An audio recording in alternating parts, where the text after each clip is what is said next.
Wellman TV. Marshall Ortega. Kabanata 71.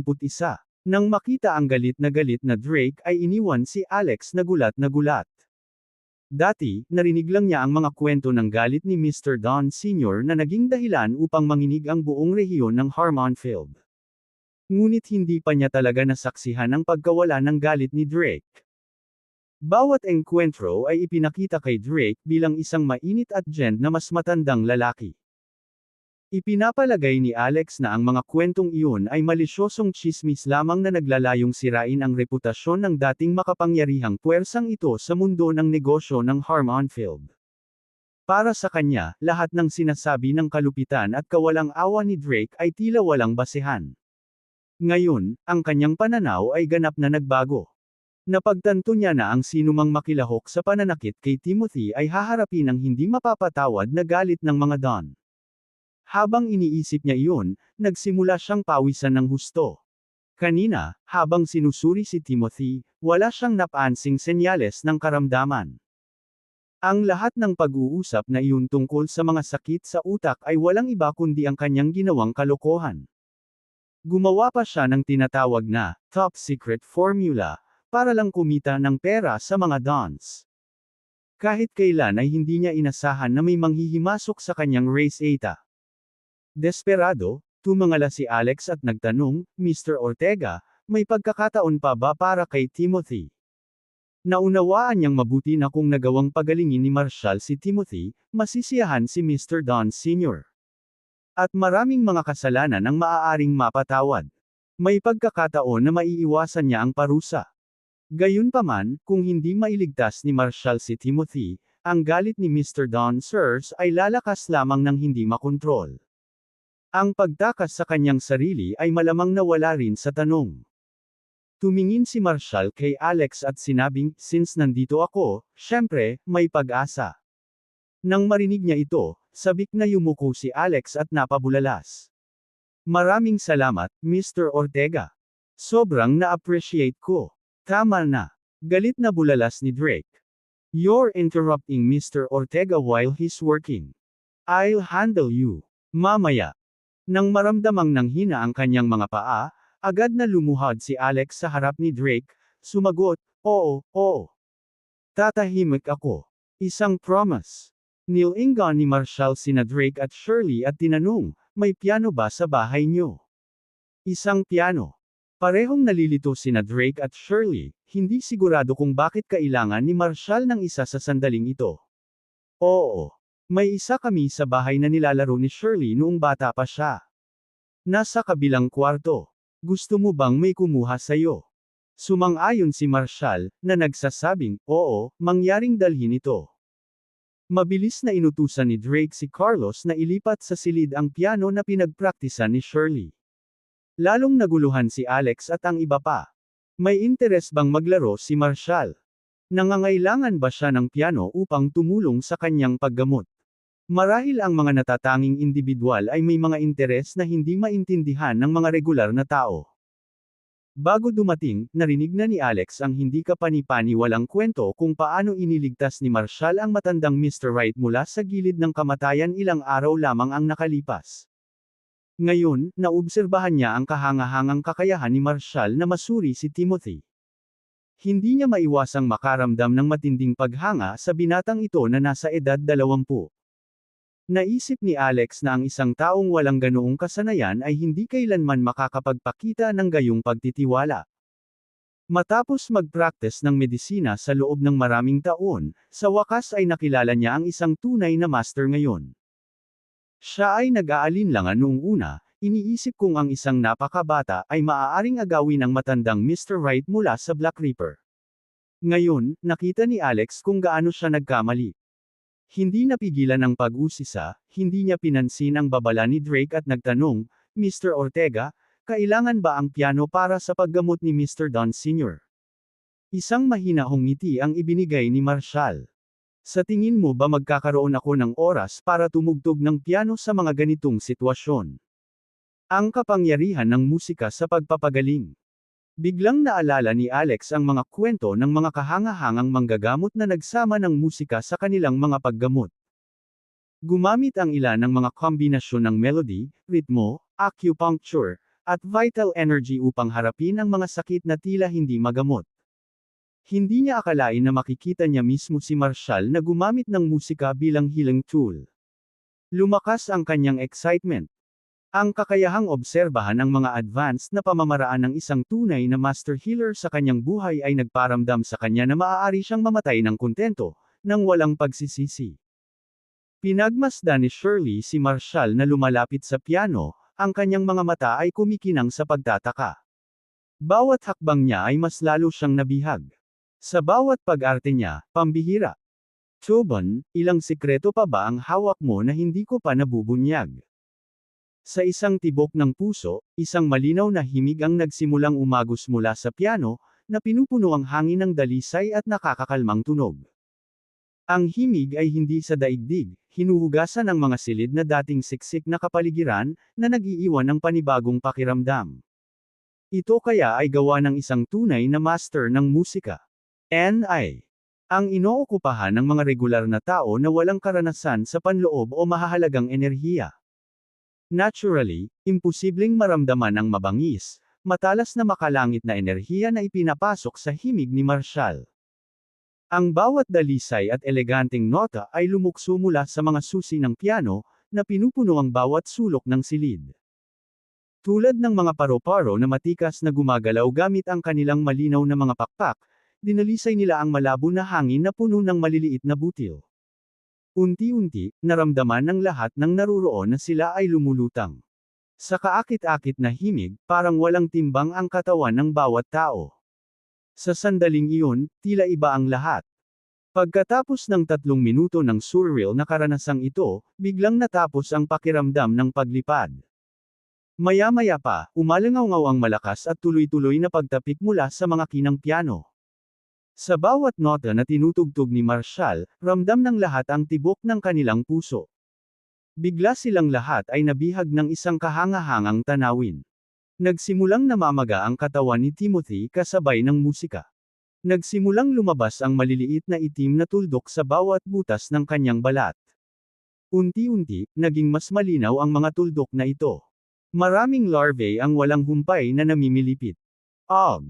Pakiramdam ni Shirley ay masusuka siya sa nakita. Sa sandaling iyon, ang katawan ni Timothy ay ganap na nilamon ng mga layer ng itim na larvae.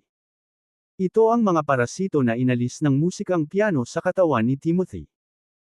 Ang mga ito ay lumabas mula sa kanyang mga mata, tainga, ilong, bibig, at bawat butas ng butas, kumikiliti sa isang nakakadiri na paraan. Kasabay nito, sa magandang pinalamutian na viewing room ng Dragon Ridge Valley, umupo ang 4 na tagapag-alaga sa tabi ng Black Beauty. Habang tumutugtog ng piano si Marshall sa Villa ng mga Dons sa Mount Geneva, ang mga katawan ng 4 na tagapag-alaga ay nagsimulang manginig ng hindi mapigilan. Damang-dama ang kapangyarihan ng musika. Isang tunog na naglalakbay ng 1,000 milya. Isang nakakatusok na nota mula sa piano ang sumulpot.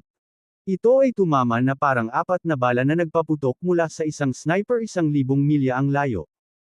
Napahiyaw sa sakit ang 4 na tagapag-alaga, bumagsak sa lupa at umubo ng dugo habang nabasag ang kanilang mga organo. Napabuntong hininga ang Black Beauty, naku, talagang may ekspertong assassin dyan. Ang makapatay mula sa 1,000 milya ang layo gamit ang musika nakakatakot na pamamaraan. Nang mga sandaling iyon, namutla ang kanyang kutis, at hindi napigil ang nanginginig habang umaagos ang dugo mula sa kanyang dibdib. Sa loob ng villa, natapos ni Marshall ang kanyang pagganap at pagkatapos ay bumaling kay Alex, sinabing, Mr. Carter, pwede bang mahiram ang pilak na karayom? Sa sandaling iyon, nakaramdam ng matinding paghanga si Alex kay Marshall. Sa presensya ng gayong master, napagtanto niyang hindi siya kwalipikado bilang isang baguhan. Hindi siya maglalakas loob na magpakita ng anumang kawalang galang ngayon. Mr. Ortega, mangyaring huwag mag-atubiling gamitin ang mga karayom, aniya, kaagad na iniharap ang kanyang mga pilak na karayom sa dalawa. Mga kamay. Sa isang iglap, 18 sinag ng liwanag ang bumaril habang ang lahat ng pilak na karayom ay dalubhasang inilagay sa natatanging acupoints ni Timothy. Pagkalipas ng 2 segundo, nagsimulang mag-atake ang mga parasito na kumakawalas sa katawan ni Timothy, nakikibahagi sa isang matinding labanan. Habang umaagos ang itim na dugo mula sa mga parasito, libo-libo sa kanila ang mabilis na nagbago sa isang umiikot na itim na ambon na naglaho sa hangin. Tumugtog muli ng piano si Marshall, na nagpakawala ng isang mapang-akit at mahiwagang tono. Sa isang iglap, lumabas sa malaking bintana ang madilim at madilim na enerhiya sa silid. Pagkatapos, isang kamangha-manghang tanawin ang naganap. Bumangon ang katawan ni Timothy mula sa kama habang umiikot ang musika sa paligid niya, nakabitin sa hangin. Tumaas siya ng mas mataas, huminto sa kalagitnaan, at nagsimulang umikot ng mabilis. Ang kanyang buong anyo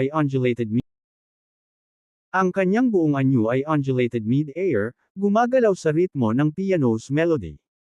Drake. Nakatayo si Shirley, at ang iba pa, nanlalaki ang mga mata sa hindi makapaniwala sa kanilang nasasaksihan.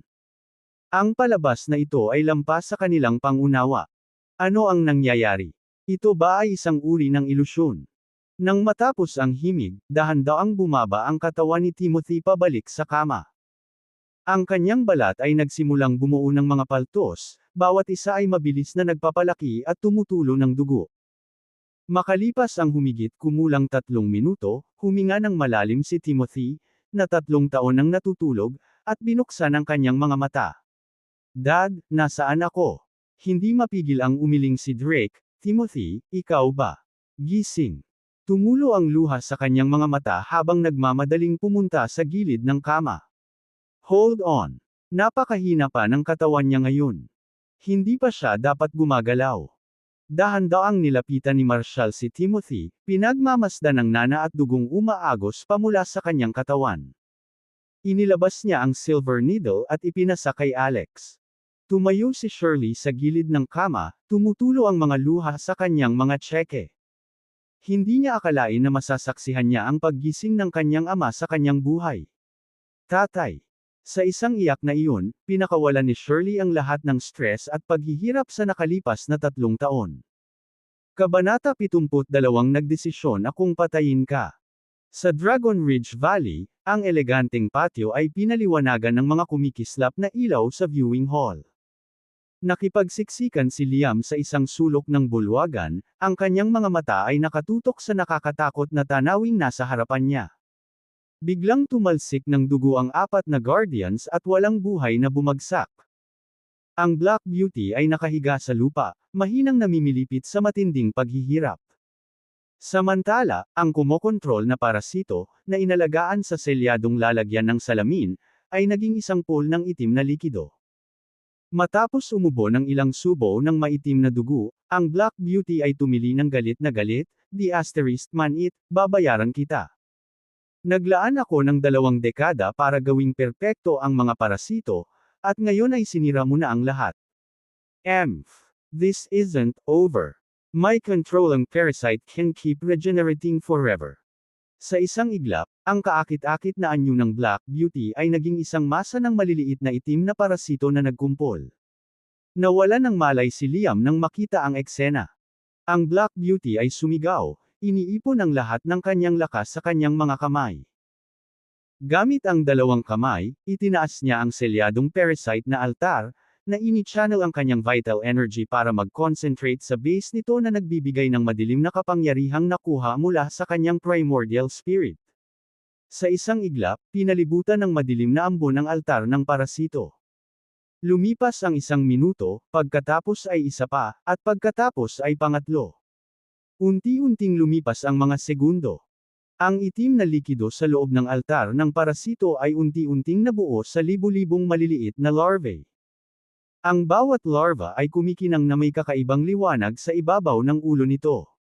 Biglang, isang piano mas mahigit note ang pumutok sa altar ng parasito sa bilis ng kidlat. Tulad ng isang malakas na bala ng sniper na nagpaputok mula sa 1,000 milya ang layo, na tumusok sa altar na may pagbulag. Bilis! Ang tumutusok na tunog ng piano ay sumabog sa gitna ng parasite altar, dahilan para masira ang altar sa isang iglap. Ang itim na ambon sa altar ay tumalon ng husto, na nagkalat sa bawat direksyon. Biglang, isang umuusbong na himig ang pumutok sa hangin, na nabasag ang mabibigat na dingding ng viewing room at tinamaan ang Black Beauty sa dibdib. Sa isang seday na bumagsak sa lupa, ang kanyang maitim na sis ay napuno ng kawalan ng pag-asa. Paano ito? Paano ito magiging posible? Pagkatapos ng maikling sandali ng pakiramdam na napipikon, nagkamalay ang itim na kagandahan, pinaghahampas ang kanyang mga kamao. Sa marmol na sahig sa pagkadismaya at pagpapakawala ng galit na galit. Sa isang iglap, ang maganda at masaganang marmol sa viewing room ay gumuho sa alikabok. Nagising si Liam mula sa kaguluhan sa paligid. Nakatitig siya sa takot sa nakakatakot na pagmumukha ng Black Beauty bago mabilis na tumakas sa patio, mabilis na lumayo sa Dragon Ridge Valley. Ang pamamaraan ng mga parasito ay nag-uugnay sa pagkontrol at pantulong ng mga parasito. Bagaman maaaring manipulahin ng kumokontrol na parasito ang mga subordinate na parasito, upang makontrol ang mga nahawahan kung natuklasan ng isang dalubhasang master ang linya ng koneksyon. Madaling magagamit ng kalaban ang koneksyon na ito upang matukoy ang nagsumite ng sumpa at, gamit ang kapangyarihan ng kumokontrol na parasito, ibalik ito laban sa kanya. Ang matikas, magandang patio ay nakahiga sa gulo-gulo. Galit na galit ang pinakawalan ni Black Beauty, 20 taon ng aking pagsusumikap, nasira ng isang tun lang. Pagbabayaran mo ito, ***starred ka. Nakakuyom ang kanyang mga kamao, ipinatawag niya ang kanyang huling lakas at sumugod pasulong. Sa madilim na gabi, isang malamig na hangin ang dumaan sa Dragon Ridge Valley. Ang nakakatakot na labi ng nyebe ay umikot sa kanyang galit na sigaw. Duwag ka! Sa tingin mo ba kaya mong magtago at gumamit ng mga panloloko laban sa akin? Sino sa tingin mo ang niloloko mo? Ako ang punong salamangkero ng Poison King Sect. Sa tingin mo kaya mo akong patayin? Ang buong Poison King Sect ay lalaban sa iyo. Sa Villa ng Dawn sa Mount Geneva, ang katahimikan sa silid ni Timothy ay binasag ng nakakakilabot na hiyawan ng Black Beauty. Ang pagpapakita ng kanyang sumpa ng lason ay nakaharap sa malaking bintana ng mansyon, ang kanyang makamulto na mukha ay nabaluktot sa matinding paghihirap. Nagulat ang lahat sa nakakatakot na tanawing ito. Ang nasaksihan nila ngayon ay higit pa sa kayang unawain ng karaniwang tao. Marshall scoffed, ***mabag, what if I decide to kill you? Habang nagsasalita siya, ang kanyang maselang mga daliri ay tumama sa isang susi na may mahigpit na pagpindot. Sa sandaling umalangaw-ngaw ang tala, milya-milya ang layo sa Dragon Ridge Valley, ang Black Beauty ay naging ganap 5. Alas 9 GMT, 18 ng Nobyembre GGT. Kabanata 72 Nagdesisyon akong patayin ka. Pa rin. Ang kanyang buong anyo ay kahawig ng isang napakalaking itim na bato, na nakatayo ng mahigpit sa lambak. Ang malamig na hangin sa lambak ay hamampas sa malaking batong nababalutan ng nyebe, na tila ang hangin mismo ay humahagulgol na parang nawawalang espiritu. Out of nowhere, ang anyo ng Black Beauty ay napunit, na parang kinuha ng napakalaking, hindi nakikitang mga kamay. Sa mahinang dagandong, ang kanyang katawan ay nabasag sa isang madilim na ambon na mabilis na naglaho, na walang iniwan na bakas. Ang itim na kagandahan, ang punong salamangkero ng Poison King Sect, ay lubos na napawi sa pagsabog ng pagkawasak na iyon. Habang nagwawala ang kanyang anyo, napasigaw siya sa kawalan ng pag-asa. How dare you kill me? Ako. Galing ako sa Poison King Sect. Hindi ito papalampasan ng Poison King Sect. Sa isang iglap, ang galit na sigaw na ito ay umalangaw-ngaw ng 3 beses sa Dragon Ridge Valley, pagkatapos ay nawala sa madilim at nakakapanghinang kailaliman ng lambak kasabay ng malamig na simoy ng hangin sa gabi. Samantala, sa loob ng Dawn's Villa sa Mount Geneva, si Marshall ay nagbigay ng mahinahon at hiwalay ng ngiti. Nakipaglaban ako ng magkatabi kay Old Fred sa maraming laban, nakatagpo ng mga kaaway ng bawat lakas at kasanayan. Paano maiisip ng isang menor de edad na sekta tulad ng Poison King Sect na banta ang Divine Drakebane? Haha, kung may lakas ng loob kang magpakita, buburahin kita. Si Drake, Shirley, at ang iba ay lubos na natulala sa pambihirang kapangyarihan ni Marshall. 5 taon na ang nakalilipas, si Timothy ay tinamaan ng isang biglaang karamdaman. 3 taon na ang nakalilipas, siya ay nakakulong sa kanyang kama, nawalan ng malay at nawalan ng malay. Sa buong mga taon na ito, ang mga Dons ay nagbuhos ng bilyon-bilyon sa paghahanap ng mga kilalang doktor, ngunit walang makagagamot sa nakalilitong sakit ni Timothy. Kahit na si Wilder, ang sikat na holistic na doktor ng gamot mula sa Draconia, ay hindi makagawa ng anumang bagay upang labanan ang nakakagulat na kalagayan ni Timothy.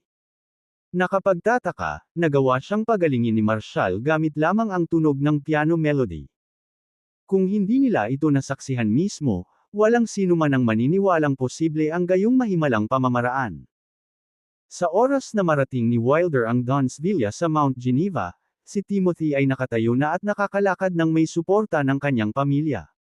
Natahimik si Wilder nang makitang gising at gumagalaw si Timothy. Batid niya ang husay ni Marshall sa paggagamot, ngunit hindi niya akalain na naabot ni Marshall ang hindi maarok na antas. Habang sinusulyapan niya ang composed expression ni Marshall, natigilan siya. Si Wilder ay nagsasanay ng medisina sa loob ng 5 dekada at itinuturing na master ng holistic na gamot sa Draconia sa loob ng halos 20 taon. Ngayon, sa kanyang mga huling taon, nakilala niya na ang kanyang mga nagawa sa buong buhay ay tila hindi gaanong mahalaga sa tabi ng binata na nasa kanyang 20s na nakatayo sa kanyang harapan. Hindi niya maiwasang makaramdam ng matinding pagpapakumbaba. Kung ang pagsaksi kay Marshall na gumamit ng 18 spirit needles sa Wright Mansion ay minsang napuno sa kanya ng paghanga, kung gayon ang mga pangyayari ngayon ay nagtaas ng mga kakayahan ni Marshall sa medikal na katayuan sa kanyang isip. Sa sandaling iyon, napuno siya ng lubos na paghanga kay Marshall.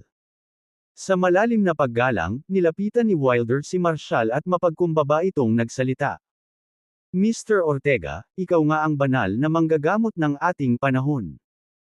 Mula sa araw na ito, hindi na ako tatawaging Master of Holistic Medicine. Lagi kong ituturing si Mr. Ortega bilang aking superior, mangyaring tanggapin ang busog ng alagad na ito. Pagkasabi nito, yumuko si Wilder. Tiningnan ni Marshall ang magalang na paninindigan ni Wilder at nagbigay ng maliit na dismissive snort. Sino bang nagsabing ako ang iyong Panginoon? Huwag kang magsalita ng kalokohan. Hindi ako interesadong tumanggap ng matandang alagad na katulad mo. Namumula ang mukha ni Wilder habang awkward na nakatayo sa bulwagan, ngunit ang anumang kahihiyan ay hindi gaanong mahalaga sa presensya ng isang tunay na master. Mabilis na naintindihan ni Timothy, na hindi pamilyar kay Marshall, pagkatapos ng paliwanag ni Drake at Shirley. Nagkibit-balikat siya sa suporta nila at lumapit kay Marshall. Salamat, Mr. Ortega, sa pagligtas sa aking buhay. Kung hindi dahil sa iyo, patay na ako 3 taon na ang nakakaraan. Ang aking buhay ay maaaring mukhang hindi makabuluhan, ngunit ang tunay na nakakatakot na bahagi ay na ako ay naging isang pupe sa ilalim ng kontrol ng mga malisyosong tao. Kung nangyari iyon, ang mga epekto ay hindi maiisip. Ang mga Dons ay may utang na loob sa iyo. Tatandaan namin ang iyong kabutihan sa mga henerasyon. Bahagyang ngumiti si Marshall at sumagot, sige, huwag mo nang banggitin. Minor favor lang. Let's get going, I don't want to spend more time here. Ang iba ay pinagmamasdan ng mga galaw ni Marshall at hindi nang ahas na makialam. Kung tutuusin, ang isang tulad ni Marshall ay hindi ginagago ng pambabala o pera. Matapos maglakad ng maikling distansya, tumigil si Marshall at tumalikod, na nagsasabi. Sa sandaling ito, ang iyong katawan ay medyo marupok. Dahil sa iyong kondisyon, kakailanganin mo ng halos 1 taon para makabawi. Tutal, mahigit 3 taon ka nang nakarete. Ang iyong mga panloob na organo ay nagkaroon ng malaking pinsala, at bibisita ako regular na tumulong sa iyong pagbawi. Mula ngayon, siguraduhin na magpahinga at gumaling sa bahay. Salamat, Mr. Ortega. Malalim na paggalang na sabi ni Drake at ng kanyang anak. Noong una ay binalak ni Shirley na i-drive si Marshall, ngunit. Kabanata 73 7-Step Divine Drake Bank. Mabilis niyang iniwas ang tingin sa kahihiyan. Paano ko maipapahayag ang aking pasasalamat? Tumawa ng mahina si Marshall. Nakapagtataka na makita si MS Don, na kadalasang pinananatili ang isang tahimik at malayong saloobin, ay mukhang napakahiya at nalilito ng maraming beses ngayon. Halika na, hindi mo kailangang mag-alala tungkol sa isang maliit na bagay.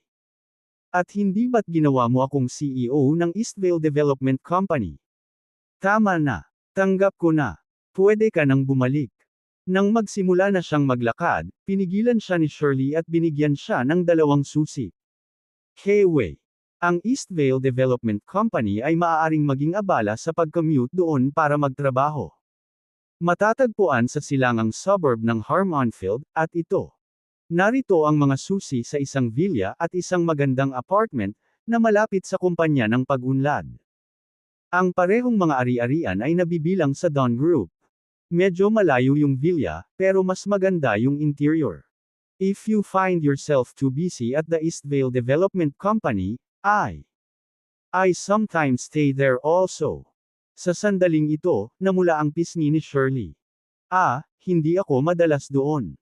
Ang apartment ay nasa tapat mismo ng Eastvale Development Company. Ito ay isang average na living space, hindi masyadong malaki, isang 2-bedroom unit lang na humigit kumulang 1,000 square feet.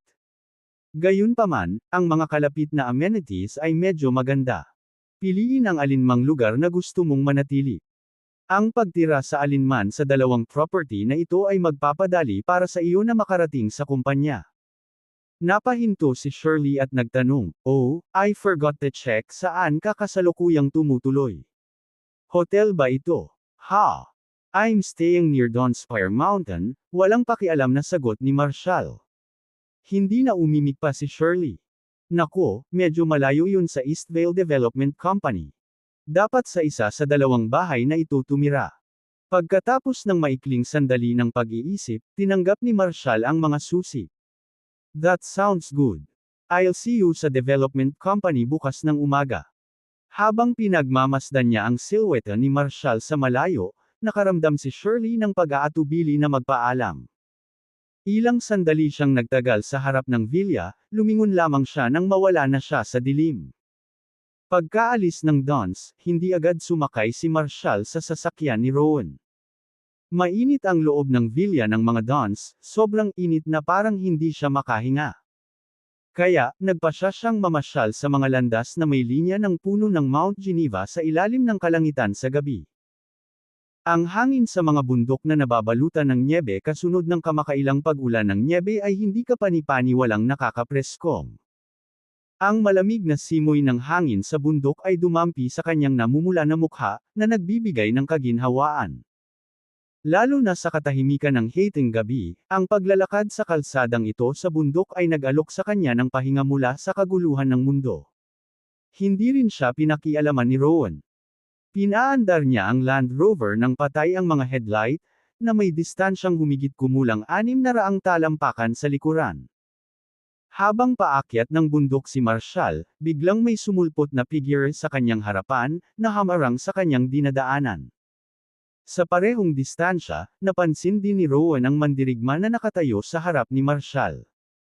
Sinabi sa kanya ng kanyang instincts na ang individual na ito ay isang dalubhasang master.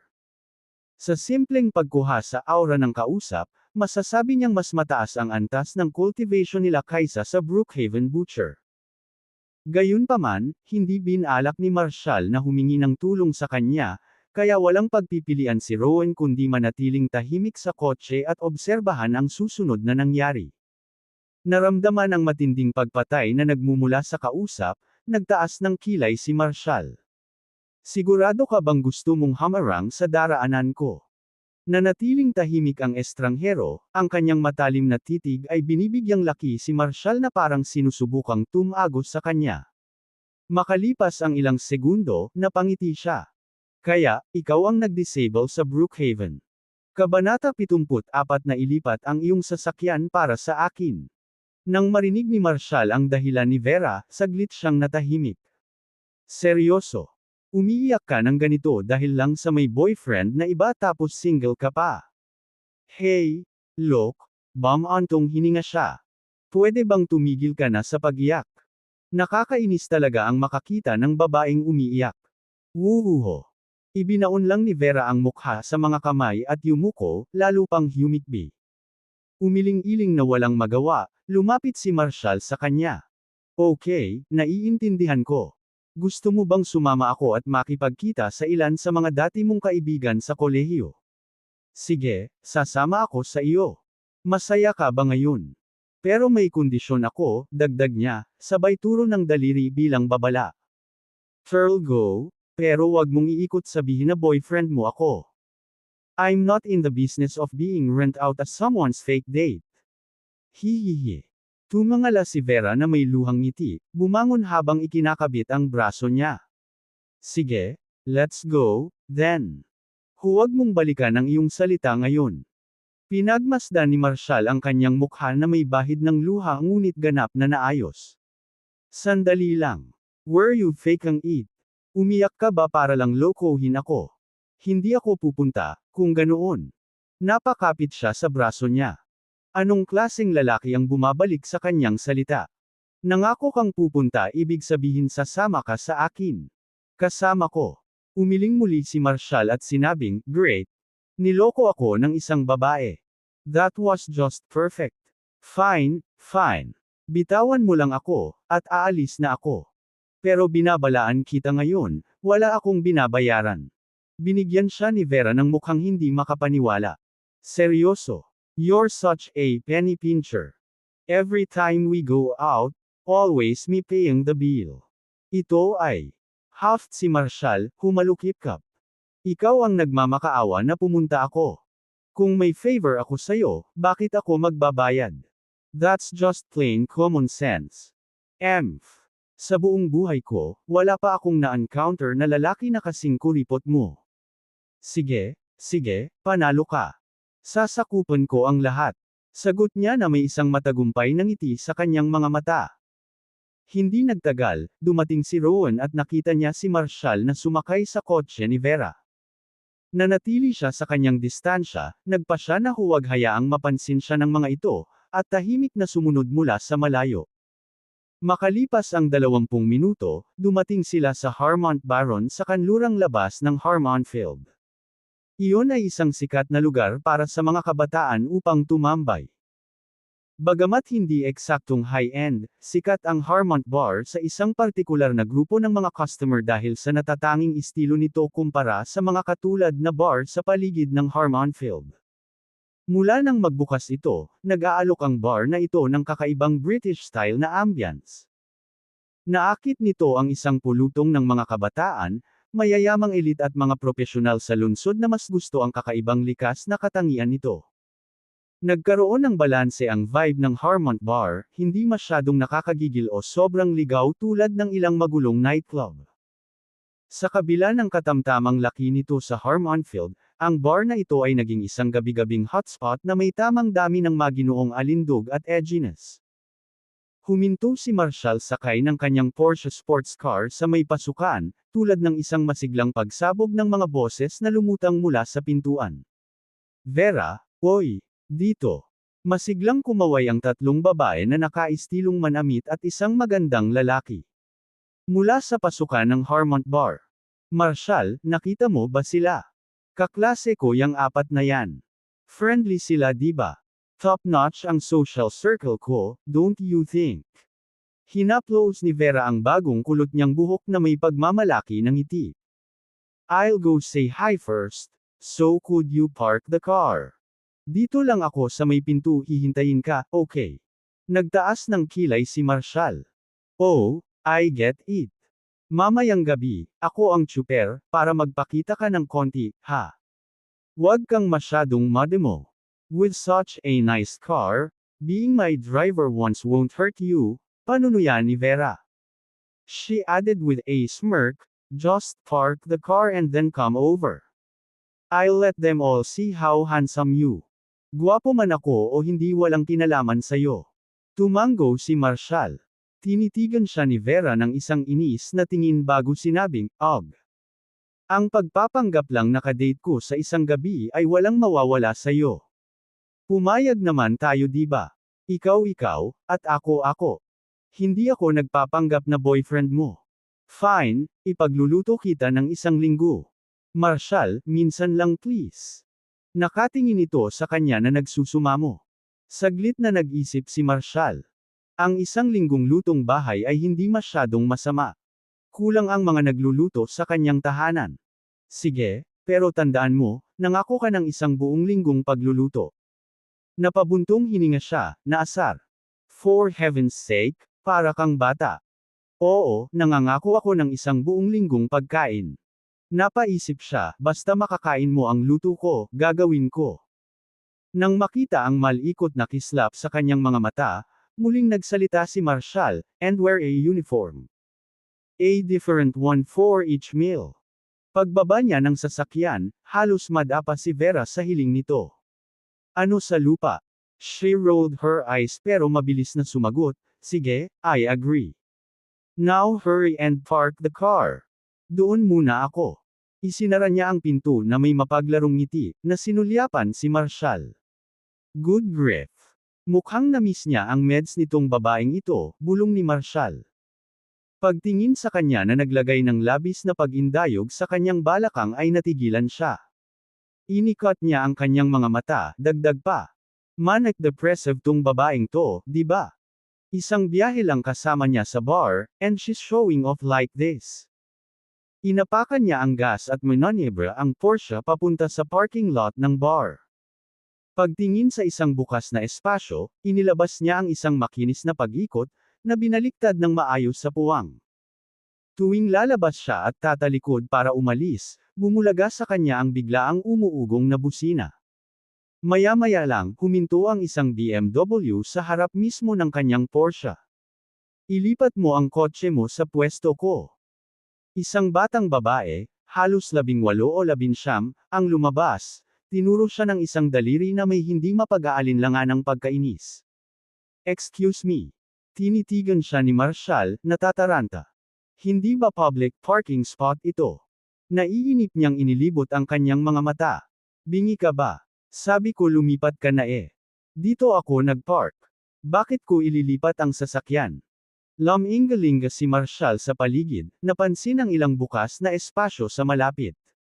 Marami pang ibang lugar. Ngumuso ang dalaga sa panghahamak. This is my usual parking spot. The asterisk man. Anong uri ng mga tao ang naninirahan sa mundong ito? Umiling si Marshall, nagsalita si Marshall, nakaukit ba ang pangalan mo sa espasyong ito? Are you out of your mind? Ano ang mali sa mga tao ngayon? Isa itong pampublikong paradahan, ngunit kahit papaano ay, kanya, ang lugar na ito. Ililipat mo ba ang sasakyan mo o hindi? She snapped, ang boses niya ngayon ay may hangganan sa ungol. No. I'm not moving it. Tapos, anong gagawin mo? Tumango si Marshall. Ano? Dapat ba ay yumuko ang mundo para sa iyo dahil lang sa pagsampal mo sa ilang overpriced na cream sa mukha? J.R. ka. Sigaw niya sabay saksak ng daliri sa ilong niya. Nako, gusto niyang maglaro ng moldita. Kaya ko rin yan. Nagtaas ng kilay si Marshall. You're the J***. Your whole family's a bunch of J***. Heck, your ancestors were J***. Nagsimulang magtalo si Marshall at ang babae. Hindi ka naman tunay na lalaki. Halos mabaliw ang babae. Binigyan siya ni Marshall ng masamang tingin. At sa tingin mo isa kang tunay na babae. Oh, please make you one. Napahawak siya sa kanyang balakang sa pagkadismaya, halos sumigaw, fine. Maghintay ka lang dito. At bakit naman kita hihintayin? Iminulat ni Marshall ang kanyang mga mata at tumalikod na para maglakad palayo. Hinarang ng dalaga ang kanyang dinadaanan. Kaya, hindi mo ililipat ang iyong ka sa ilang mga peking boobs ay hindi. No. I'm not moving. Ano ang gagawin mo sa pagbawi ni Marshall ng malamig? Fine. Kung hindi ka kikilos, sasampalin ko na lang. She yelled yankang her car door open with dramatic flair. Sige na tamaan mo na. Ako ang mananagot dito. Nagkibit balikat si Marshall, tumabi. Kung sino ang unang manunok ay talo. Ang kanyang mukha ay naging galit na kulay pula. Hindi niya inaasahan na makakatagpo siya ng isang taong immune sa kanyang tantrum. Kung mabangga niya ang kanyang makintab na bagong BMW sa kanyang Porsche, magsisisi siya ng husto. Agad namang lumapit ang security guard sa parking lot. Anong nangyari dito? Nakasimangot na tanong niya. Agad namang lumingon sa kanya ang dalaga sabay turo kay Marshall, "Sir, I want him to move his car so I can park here." Mukhang nataranta ang security guard. "Excuse me. Iyan ang aking parking spot." Mayabang na deklara niya, nakatitig pa rin kay Marshall. The security guard, visibly confused, replied, "Miss, we don't assign private spots here. It's a public parking lot." Hinatak niya ang braso ng security guard na may matamis at nagmamakaawa na tingin. "Pero palagi akong pumarada dito. He just swooped in and stole my spot, sir." Tumanggo naman ang security guard na naindayog sa alindog niya at lumingon kay Marshall. Itinuro niya si Marshall Ortega, nagsalita siya, "Halika, buddy. Karaniwang pumarada ang ginang dito sa lugar na ito.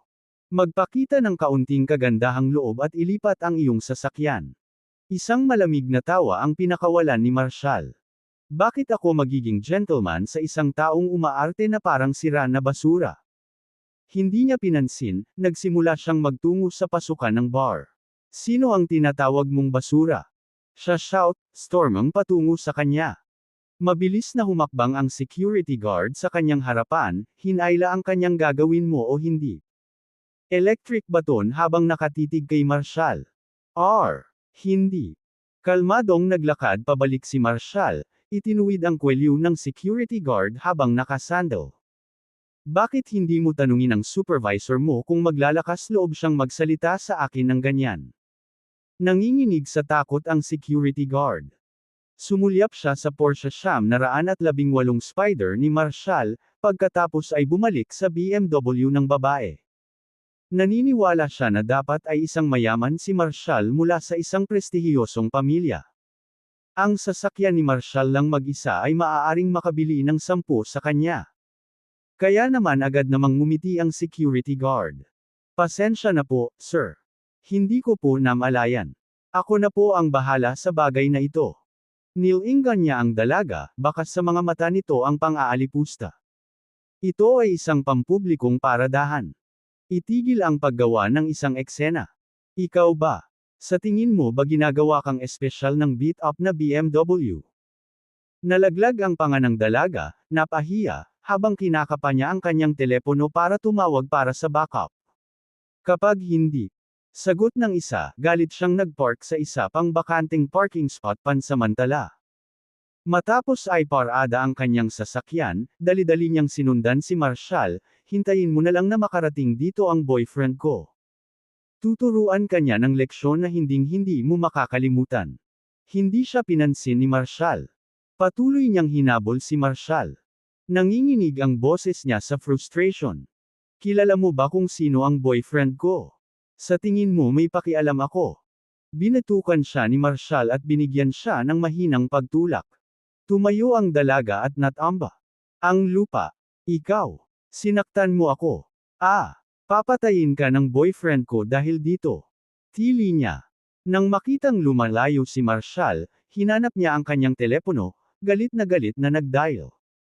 Kabanata 75. "Sammy, nasaan ka na? Kanina pa ako tumatawag. Hindi pa rin ako makapaniwala. May nang-aapi sa akin." Ang babaeng BMW, na lumabas mula sa parking lot, sa wakas ay nakabasag sa kanyang telepono. Nanginginig ang kanyang boses sa pagkadismaya at bakas ng luha. Sa kabilang dulo, isang malamig na boses ng lalaki ang sumagot, "Emma, wait. 1 minuto. Malapit na ako sa Harmont Bar. Ipapaluhod ko ang sinumang nanggulo sa aking babae at humingi ng tawad sa iyo." "Sammy, I miss you," sagot ni Emma, na binababa ang tawag. Ang mga mata ay kumikislap sa matinding galit. Naglakas loob ang lalaking iyon na kalabanin ako para sa isang parking spot. Let's see him try that kapag nagpakita na ang boyfriend ko. Lumabas si Marshall sa parking lot, nakita niya si Vera at ang kanyang mga kaibigan, 3 babae at isang lalaki, na naghihintay sa labas ng bar. Bago pa man siya maipakilala ni Vera, isa sa mga batang babae, si Sarah, ay pinalaki siya ng matapang na tingin at nagtanong, "So, ikaw ba ang boyfriend ni Vera?" Napaawang ang bibig ni Marshall. Oo, tama. Hindi napigilan ni Vera ang pagtawa. Ang taong ito ay kumilos ng napakatigas, ngunit maaari siyang maging maalalahanin kapag ito binibilang. Sa kasamaang palad, panandalian lang ang kanyang kagalakan. In less than 10 seconds, Marshall clarified, "Well, technically, I'm her male friend, not her boyfriend, as in a couple. She just asked me to come along to make herself look good." Humagalpak ng tawa ang tatlong babae sabay takip ng bibig. "Vera, nakakatawa ang kaibigan mong lalaki." Pang-aasar nila. Marshall. AJ asterisk ka. Isang asterisk H asterisk le. Namula ang mukha ni Vera at saka namutla. She shot him a glare before quickly adding, "He really isn't my boyfriend. I was just joking around. He's got a bit of a odd personality. Just ignore him." Hindi na napigilan ng apat na magkakaibigan ang pagtawa sa pagkabalisa ni Vera. Hinawakan ni Sarah ang braso ni Vera, humahajijek. "Vera, kakasabi ko lang kay Emily na hindi mo siya pwedeng maging boyfriend, pero pinilit niya. Mukhang tama ako, hahaha." Si Grace at Daniel ay umiling, tumatawa. "Vera, isa lang ba siyang random guy na pinili mo para lokohin tayo? Hindi pala siya totoo, ha?" Sumandal si Grace, palihim na sumulyap sa likod ni Marshall na bumubulong, "Saan mo ba siya nakilala? Is he from some prestigious family?" Dahil alam ni Marshall na hindi gusto ng mga taong sumisiksik sa kanyang negosyo, mabilis itong ipinagkibit balikat ni Vera. "Naku, ngayon ko lang siya nakilala sa Forces Entertainment World." Then she switched the topic, "Okay, no more jokes. Every time I see you all, pare-pareho lang ang routine nyo na pagtawanan." Si Mel Naka-cross arms siya na may halong huff. "Fine, this time I'm making a bet. I'll bring a real, handsome boyfriend for you all to see within 2 months.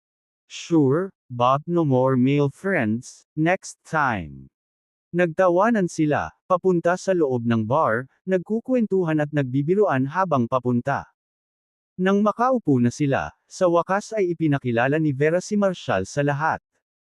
"Sila ang mga kasama ko sa kolehiyo, sina Grace, Emily, at Sarah," sabi niya, itinuro ang bawat isa.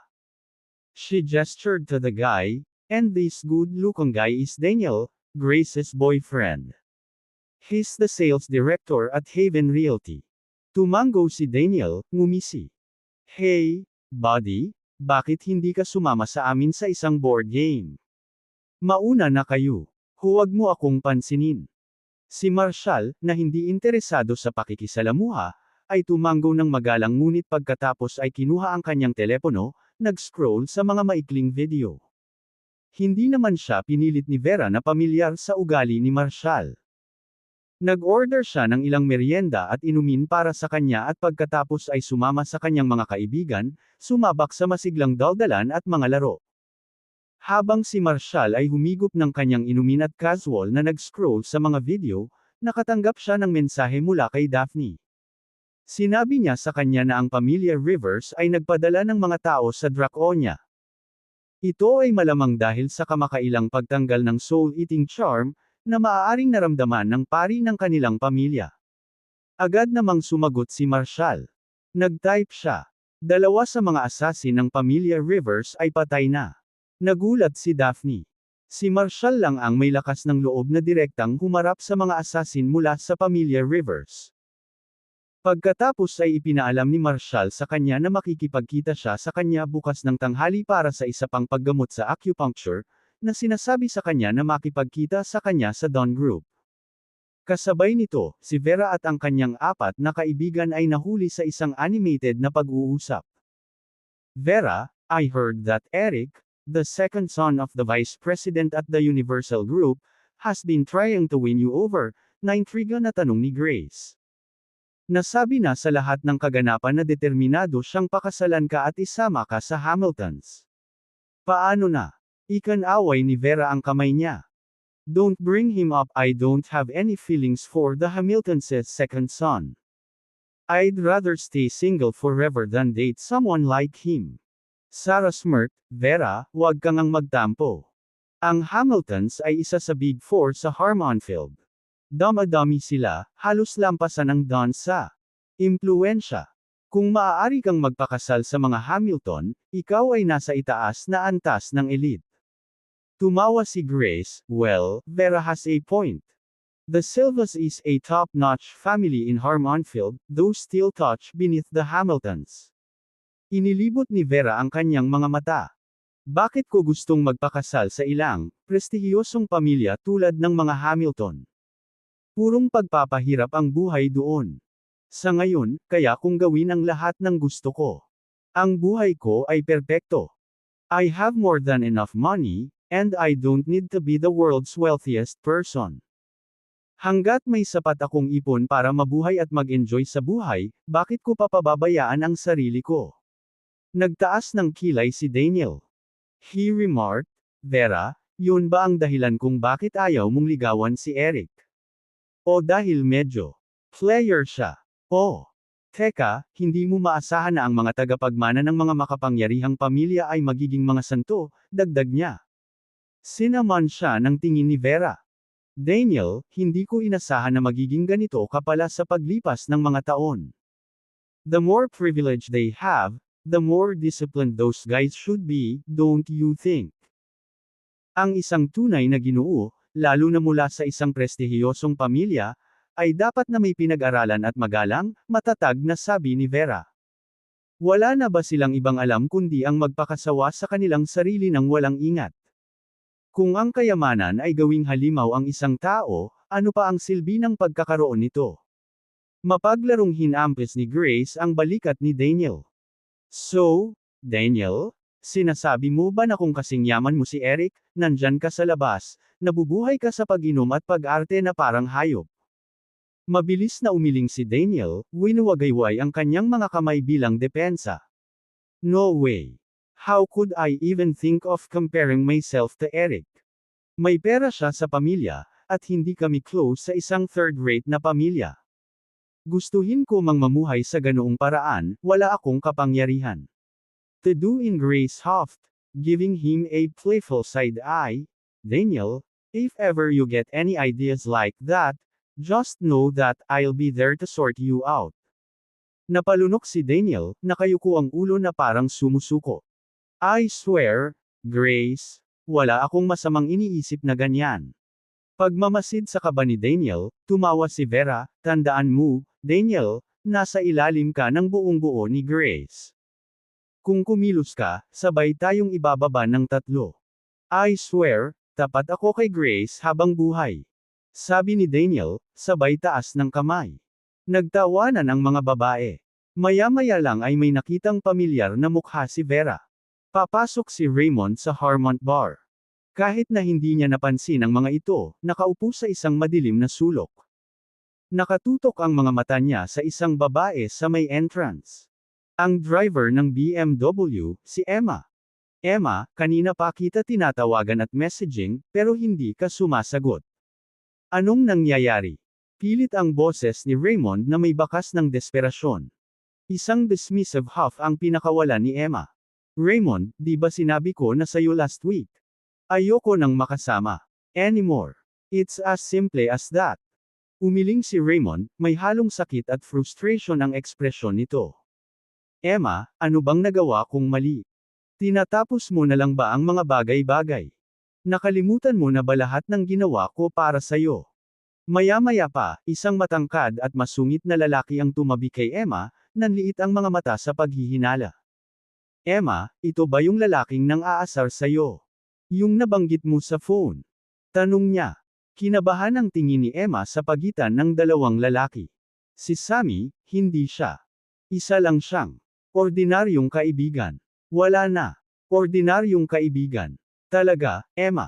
Nanlilisik ang mga mata ni Raymond sa galit. So, yun lang.